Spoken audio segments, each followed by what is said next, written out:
Françoise. Voilà. On est très heureux aujourd'hui d'être invité, de répondre aussi à votre invitation pour, pour ce projet, résidence artistique.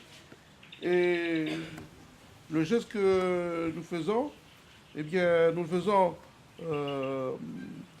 avec nos partenaires, le Alexia qui représente de la direction culturelle de la province sud et Véronique qui est représente du vice-rectorat. Et ce geste, ça représente notre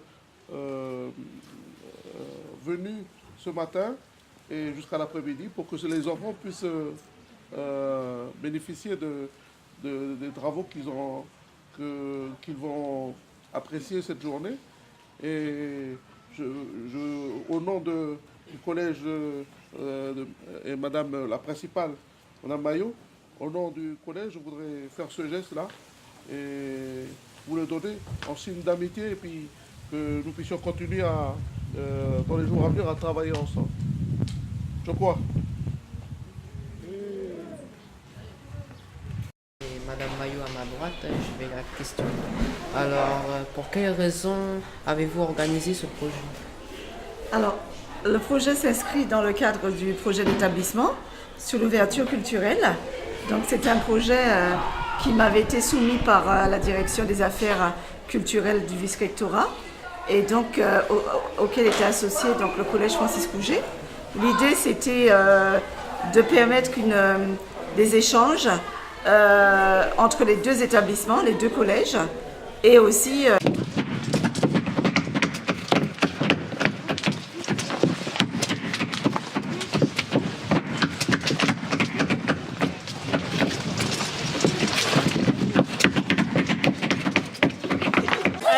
on coupe des bambous pour faire les poteaux de la farine. Le farine qu'on construit. Attends, je vais mesurer. Faut changer. Non.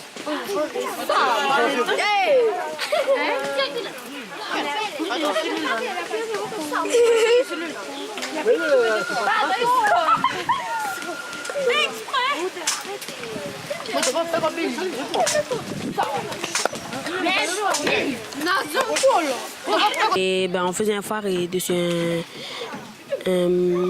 la planche, une maquette. Et vous faites quoi? Vous découpez quoi? Je sais pas quoi on dit. On découpe des bambous. Après, d'abord on fait on trace les points de machin pour percer. Après on a les trous et les machins poteaux après pour mettre les bambous. Puis après voilà. Après on fait le haut après. Là on met les ficelles autour seulement. Après voilà, c'est fini. Je trouve que la résidence culturelle est un très bon projet pour nos enfants car ça leur permet d'utiliser un peu leur imagination et de les transposer au travers des différents ateliers. J'ai de la résidence d'artistes. Alors le rôle de la résidence d'artiste, déjà, dans un premier temps, je suis la médiatrice. Donc c'est informer déjà les élèves au niveau de l'information et aussi les enseignants. Et aussi faire une diffusion aussi par rapport à s'approprier ce niveau de la culture. Parce qu'il y a plusieurs ateliers, donc il y a l'atelier conte et chant, l'atelier danse, l'atelier sculpture, l'atelier peinture. Et je pense que c'est important que les élèves de Thio se rapproprient un peu de leur culture.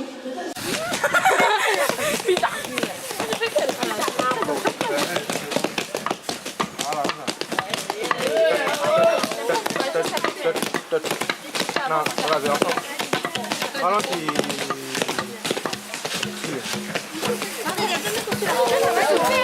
Non, mais fais ton. Voilà.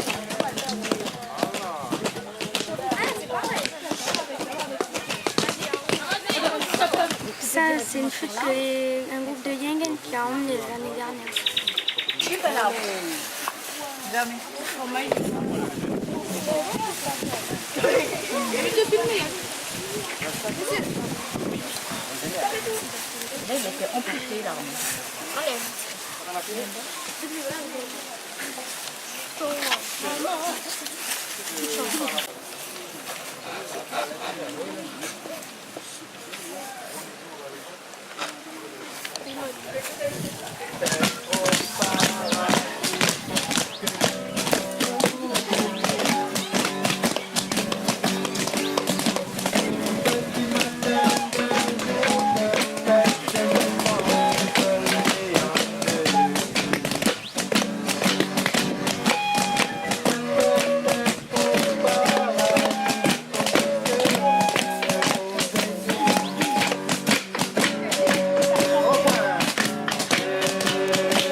Comment vous appelez? Moi, je suis Aurignac Alice, originaire de Thio. Oui. Et voilà, commune de Thio, je suis de la tribu de Boranti. Quel est votre rôle dans ce projet? Faire une maquette de cases en fait. Depuis quand travaillez-vous avec l'association Artian? En fait, je suis le créateur de cette association. Et en ce moment, il y a notre président qui m'a relayé. Ça va faire 4 ans. Que pensez-vous de ce projet? Magnifique. C'est trop enrichissant, c'est bon. C'est surtout pour les jeunes, pour vous les jeunes. Voilà, c'est mon transmission de ce que je sais faire. Et puis voilà, pour faire une case, c'est pas évident. Pour faire une case, un faré, j'avais commencé avec les 6e, 5e. Là, je suis avec les 3e, 4e. Puis c'est très enrichissant de travailler avec les jeunes. Bien. Je partage ma connaissance avec eux. Que pensez-vous de ce projet? Je pense que c'est bien parce qu'on peut faire connaissance avec les élèves de Francis Rouget. Puis ça nous permet de comprendre des trucs sur la culture. Qu'attendez-vous de ce projet? J'attends un suivi et pour les années prochaines, un renouvellement. Est-ce que vous vous sentez bien dans ce projet? Oui, c'est super comme projet.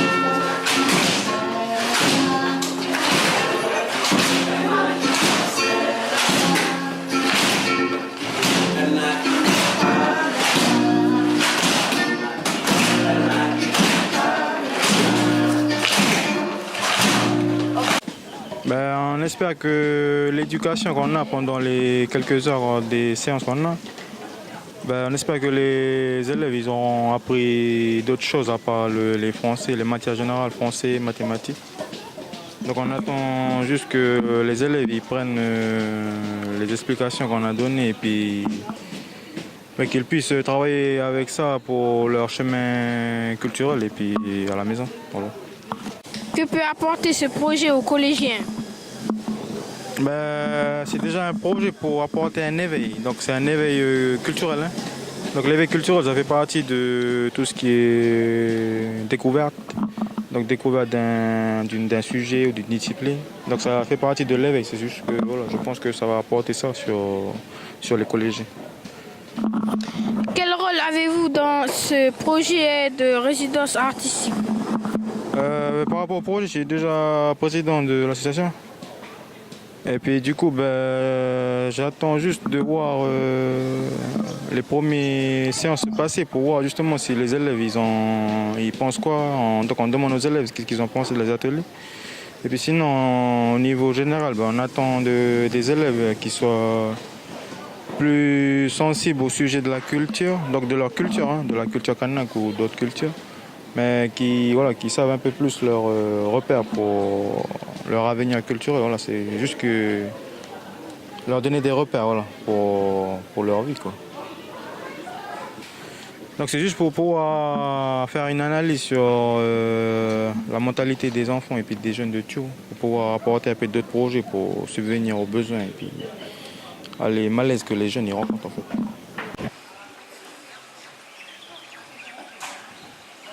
Que pensez-vous de ce projet? Je trouve que c'est un projet qui est très intéressant, qui permet aux élèves de pouvoir aller dans les différents établissements culturels. La dernière fois à la médiathèque et là au musée parce qu'ils ne viennent pas forcément de leur plein gré.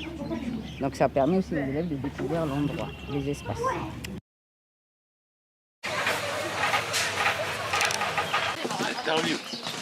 Un papillon pour les filles. Jean-François, viens, tu vas venir les filles. Allez, les garçons.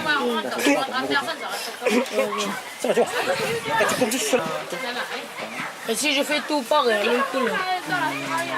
tu peux couper tout. Alors. Coupe celui-là, tu enlèves. Coupe tout d'abord, après tu enlèves tout. Ça, après tu enlèves tout. Attends, non, mais pas la queue. Là, ça c'est en blanc, normalement. Là, la queue. Là.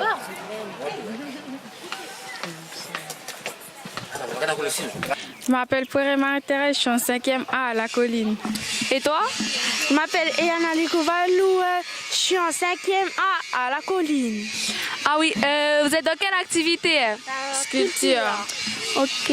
Vous faites quoi? Un faré traditionnel. Avec quoi? Avec des bois, avec des bambous. Des bois de fer, voilà, bois de fer. Ok. Vous aimez bien? Oui. Vous faites quoi? Vous apprenez quoi? On apprend ce qu'on n'a pas pu apprendre quand on était jeune, enfin petit. Waouh!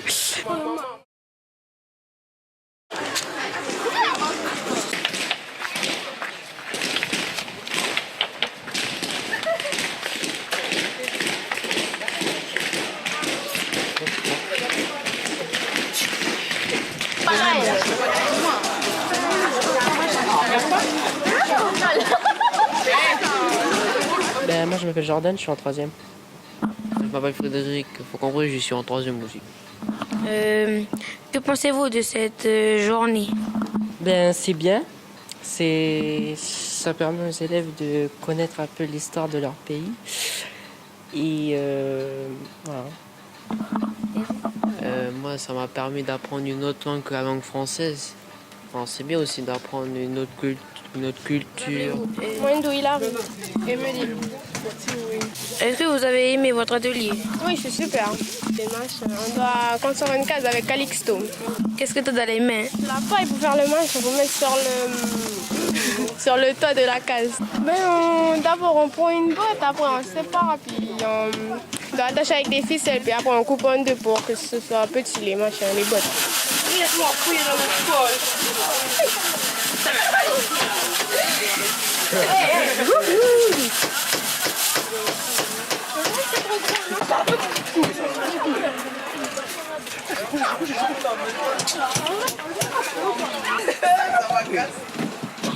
Je trouve que c'est un beau projet qui donne envie vraiment de voir le résultat. C'est un projet qui engage plusieurs partenaires, 2 collèges, la médiathèque, l'association Hatcho, les APE des 2 collèges. Donc c'est quelque chose de motivant et de très porteur à la fois pour la jeunesse mais aussi pour la commune.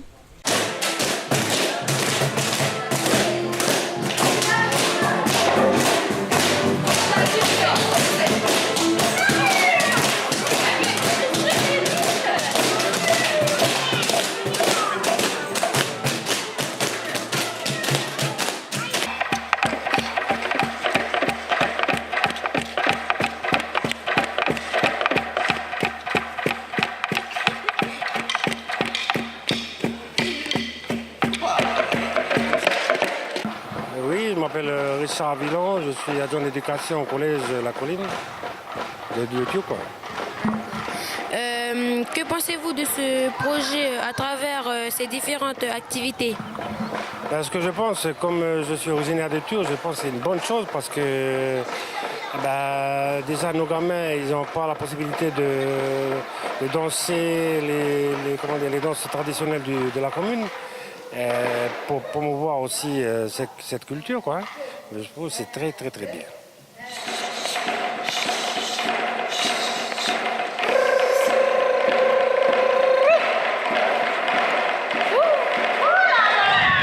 Voilà, je me présente. Moi, je suis un jeune de la tribu de la commune de Tchou. Je fais du tableau de sable.